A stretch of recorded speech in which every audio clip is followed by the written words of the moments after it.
우리은행 사용하고 있어요. 계좌이체가 불편해서 보통은 어플리케이션으로 사용하고 있진 않아요.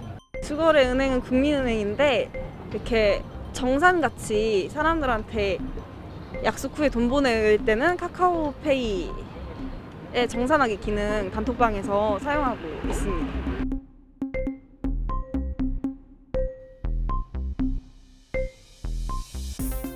저는 카카오뱅크 좀 많이 사용하는 것 같아요. 이제 카카오톡으로도 바로 송금이 가능하기도 하고 이제 신한은행 그런 어플보다는 조금 간단한 점이 있는 것 같아요. 요즘은 K뱅크도 많이 쓰고 있어요. 사용 방법이 좀 간단한 게 편리한 것 같아요.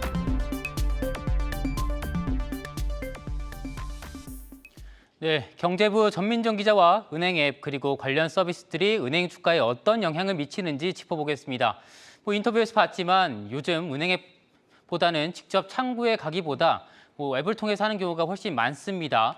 근데 시중은행 앱을 이용한다는 의견보다 인터넷 앱을 편리하게 이용한다는 의견이 많은데 도대체 왜 그런 겁니까? 일단 인터넷 은행 앱이 쉽고 편합니다. 네, 모든 기능이 이제 직관적이고 디테일하면서 꼭 필요한 기능들만 담겨 있는 것이 인터넷 은행 앱의 특징인데요. 또 기존 시중은행들이 하지 못했거나 또 안 했던 최초의 실험들이 소비자들에게는 혁신적으로 다가왔다고 이렇게 볼 수 있겠습니다. 또 최초라는 단어가 주는 의미가 있기 때문에 좀 궁금하긴 합니다. 사례 좀 들어서 설명을 좀 해주시죠. 네, 가장 최근의 사례부터 보겠는데요. 우선 인터넷 전문은행 토스뱅크가 내놓은 지금 이자받기 서비스입니다. 언제든 돈을 넣었다 뺄 수 있는 예금 통장인 이른바 파킹 통장에 돈을 맡겨두면 이자를 하루 단위로 정산해 지급하는 일복리 효과를 주는 서비스인데요. 이 서비스는 앱에서 지금 이자받기 클릭 한 번으로 매월 한 번 받던 이자를 매일매일 받을 수가 있어서 재밌고 참신하다 이런 호평을 얻으면서 출시 일주일 만에 88만여 명의 고객을 끌어모았습니다. 또 다른 인뱅 앱의 혁신 서비스를 예로 들어보겠는데요. 모바일 앱은 10대들도 많이 쓰지 않습니까? 네, 이 점을 겨냥해서 흥행 돌풍을 일으킨 서비스가 바로 카카오뱅크의 선불 전자지급 서비스 카카오뱅크 미니입니다. 앵커는 혹시 초등학교, 중학교 때 이제 통장을 만들어 보신 적이 있나요? 용돈이나 세뱃돈을 받게 되면 필요하니까 만든 적이 있긴 있습니다. 네, 통장을 어떻게 만드셨나요?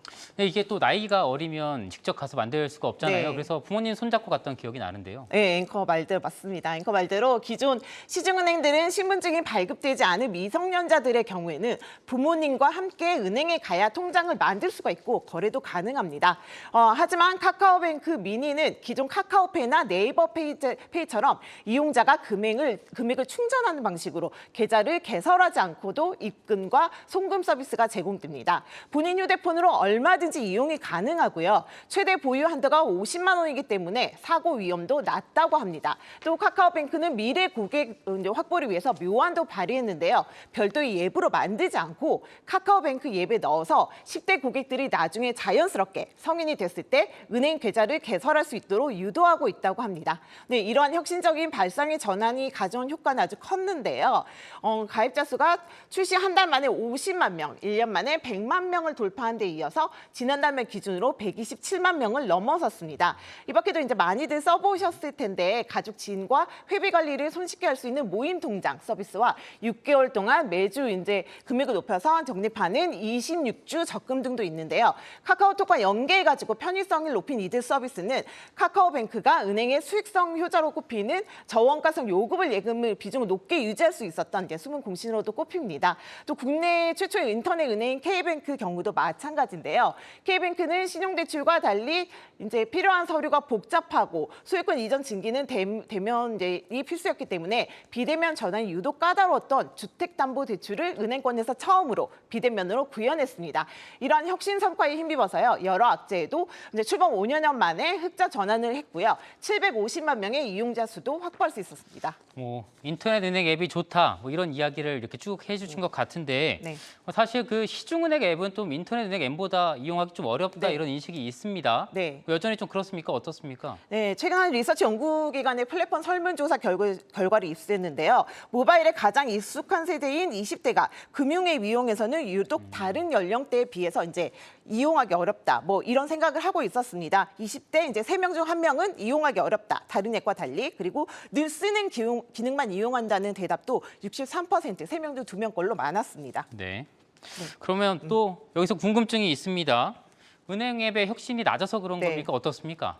네, 제가 설문조사를 결과를 살펴보니까요. 2030 세대는 다 하나의 앱에서 다양한 금융기관을 동시에 거래할 수 있는 금융 앱을 선호하기 때문에 인터넷 은행 앱을 포함한 핀테크 앱보다 기존 은행 앱에 대한 접근성이 떨어질 수밖에 없었습니다. 또 MZ세대 은행 앱 활용 범위는 입출금이나 이체, 결제에 한정돼 있었고요. 그리고 마이데이터와 같은 자산관리 서비스나 이제 보험금 간편 청구, 부동산 자동차 매물 시세 확인과 같은 혁신 서비스의 이용률은 낮았습니다. 그리고 실제 5대 시중은행들은 생활금융 플랫폼을 지향하면서 택배, 음식 꽃배달, 그리고 농축산물 공동구매 서비스까지 나서고 있었지만 이제 서비스가 모두 비슷비슷하고 천편일률적이고 그래서 은행 앱별로 차별화를 이루고 있지는 못했습니다. 그렇군요. 자, 또 네. 하나의 앱에 너무 많은 기능들을 담으려다 보니까 오히려 접근성이 떨어진다는 지적도 있었고요. 네. 또 참신한 서비스를 내놓기보다는 인터넷 은행들 서비스를 이제 뒤로 쫓아가는 이런 모습까지 보였는데요. 네. 앞서 언급한 카카오뱅크의 미니 서비스가 이제 인기를 끌자 KB국민은행과 이제 신한은행이 이제 비슷한 시대를 겨냥한 서비스를 내놓았습니다. 이제 상황이 이렇게 되자 시중은행들은 플랫폼 가치 평가 기준인 모바일 MAU, 월간 활성 사용자 수라고 하는데요. 여기서도 인터넷 은행들의 이렇게 뒤처지는 모습을 볼 수 있었습니다. 네. 지난달 기준으로 월간 활성 사용자 수를 살펴보면요. 카카오뱅크는 약 1,280만 명, 토스는 1,270만 명이었는데요. 네. 국민은행의 K스타뱅크는 1,000만 명, 그리고 신한은행의 소리 940만 명으로 그 뒤를 추격했지만 이제 격차가 좀 있었습니다. 네. 또 기존 금융권의 혁신성이 이제 떨어진다는 지적은 네. 뱅킹앱뿐만 아니라 이제 상품과 마케팅에서도 이어지는데요. 고금리를 내세운 적금 상품들이 이제 속속 등장하고 있지만 대부분 제휴카드를 만들거나 보험에 가입해야 하는 조건이 까다롭습니다. 네. 근데 이 부분은 이제 장슬기 기자가 짚어보겠습니다. 네, 최고 연 8%를 자랑하는 신협의 한 적금 상품입니다. 은행의 정기적금 금리가 평균 3.8%인 것에 비하면 8%라는 수치, 사실상 업계 최고 수준입니다. 하지만 이 금리를 전부 다 받으려면 까다로운 조건을 채워야 합니다. 먼저 이 상품의 기본 이율을 보겠습니다. 연 2.5%입니다. 여기에 신협과 신한카드의 제휴카드를 발급받고 총 6개월간 총 50만 원 이상을 사용해야 연 5.0%포인트의 우대 이율을 받을 수가 있습니다. 여기에 또 카드 결제 대금도 신협의 그 자유 입출금식 계좌에 등록을 해야 하고 그 자동 이체까지 급여를 모두 연결해야 온전한 8%를 받을 수가 있습니다. 하지만 이렇게 모든 조건을 다 채운다고 해도 월 최대 낼 수 있는 돈은 고작 30만 원입니다. 1년 만기 후 받을 수 있는 이자는 세전으로 15만 원 수준에 불과합니다. 이번에는 연 6.3% 금리를 받을 수 있는 하나저축은행의 한 정기 적금 상품을 보겠습니다. 이 상품의 기본 금리는 2%대, 계열사인 이케로 손해보험의 자동차 보험에 가입해야만 우대 금리가 적용됩니다. 상상인 플러스 저축은행이 올 초에 내놓은 연 7%짜리 상품도 살펴보겠습니다. 자체 금융 플랫폼 앱을 설치하고 추가로 보통 예금에 가입한 사람에 한해서 선착순으로 제공하는 고금리 상품입니다. 앞서 신협의 상품보다는 비교적 조건이 좀 덜 까다로워 보이지만 최대 월 납입 한도는 20만 원에 불과합니다. 이처럼 높은 금리를 받으려면 제휴 상품의 자동이체까지 여러 조건을 갖춰야 하는 데다가 정작 이 조건을 모두 갖춘다고 해도 월 납입할 수 있는 최대 한도는 대부분 50만 원 이내입니다. 금융사들은 장기 충성 고객을 확보하기 위한 고금리 마케팅이라고 설명을 하지만 소비자 입장에서는 결국 제휴사 실적 채우기에 급급한 미끼 상품일 수밖에 없는 겁니다. 수년째 이어오고 있는 이 같은 까다로운 방식은 기존 금융사들이 금융 소비자들에게 외면받을 수밖에 없는 이유 중 하나로 꼽히고 있습니다. 네, 결국은 앱도 불편하고 여기저기 끼어 팔기도 하고 있다, 뭐 이런 내용인 것 같습니다. 네. 그래서인지 모르겠는데 시중은행보다 인터넷 은행들의 주가 상승률이 더 높은 것 같습니다. 어떻습니까? 네, 그렇습니다. 현재 KB금융지주하고 카카오뱅크가 금융권 시가총액 1위 자리에 두고 경쟁을 벌이고 있는데요. KB금융이 시총 24조, 카카오뱅크가 시총 21조 수준입니다. 카카오뱅크는 지난해 8월 상장한 이후 시가총액이 40조 원을 넘어서면서 금융주 대장 자리에 오르기도 했는데요. 지금은 올 초 경연지 이제 스톡옵션 논란 이런 것 때문에 이제 대장주 자리 내줬고 하락세를 면치 못하고 있는 것이 사실입니다. 하지만 새 정부가 플랫폼 육성에 대한 강한 의지를 드러내고 있고요. 대출 규제 한도도 풀겠다 이렇게 그러면서 이제 카카오뱅크가 다시 수혜주로 떠오르고 있는 모습입니다. 네. 그 금융당국 네. 대출 총량 규제도 있죠. 네. 중금리 대출 한도 규제도 있었고 네. 금속법도 있고 네. 뭐 인터넷 은행들도 좀 활동에 제약이 있었던 건 사실이거든요. 네. 뭐 당선인 뭐 그런 내용이 있습니까? 어떻습니까? 예, 윤석열 당선인이 이제 기존 은행에 대해서 예대 금리차 공시제와 같은 금리 규제를 시행할 것을 예고하면서요. 온라인 서비스에 특화되고 이제 플랫폼 경쟁력을 가진 카카오뱅크의 투자 매력도가 높아지고 있는데요. 관련해선 증권가에서 어떻게 보고 있는지 이제 인터뷰로 한번 확인해 보겠습니다. 네.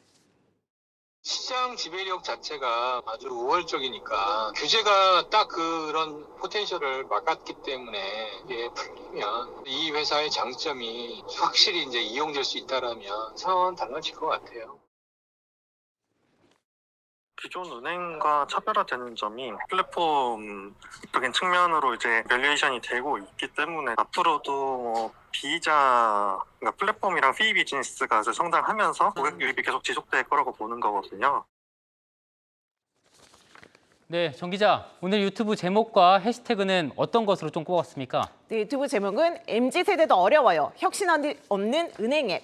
해시태그는 은행 앱. 단순할 수는 없니. 금융 앱도 재밌어야 혁신. 이렇게 하겠습니다. 네, 지금까지 경제부 전민정 기자였습니다.